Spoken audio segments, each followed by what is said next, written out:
مرحبا بنات، شلونكم؟ عيني اليوم راح اطبخ لكم التمن الباقلة. نصلي على محمد وآل محمد. وراح نبديها. هذا شبنت عندي، حزمة شبنت، وعندي هاي الباقلة المفلسة، يعني هو كيلو باقلة طلعت هاي الكمية. وهاي عندي قلاصين تمن، يعني الكوب هذا اللي مال الشاي. وهذا عندي الزبدة، أنا أستخدم زبدة لأن تبطى طعم الزبدة للتمن.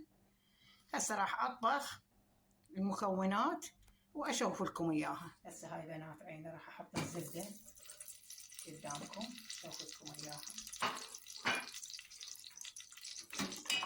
وراح أحمس الشبنت وياها.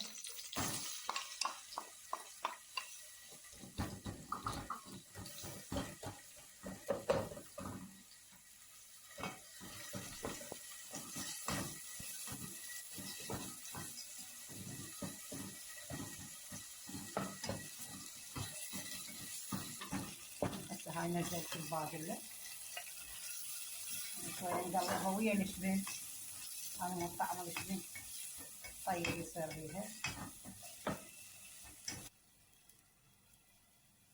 هاي رديت لها قلاصين مي، زين التمن عليها.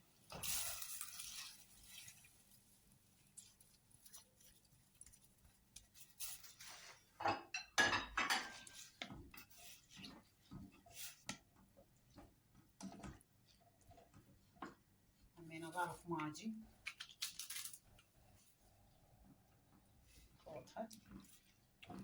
هسه تكمل واشوفكم النتيجة النهائية. هاي حبايبي رجعت لكم بالشكل النهائي مالتها. هسه استوى عندنا هاي التمن الباقلة مالتنا. هسه راح نديرها نصب.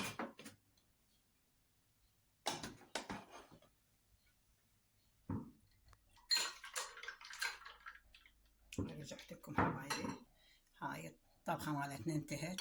تمن الباقلة شوفوها. إذا عجبتكم الطبخة لا تنسوني باللايك والاشتراك، وسهمكم العافية.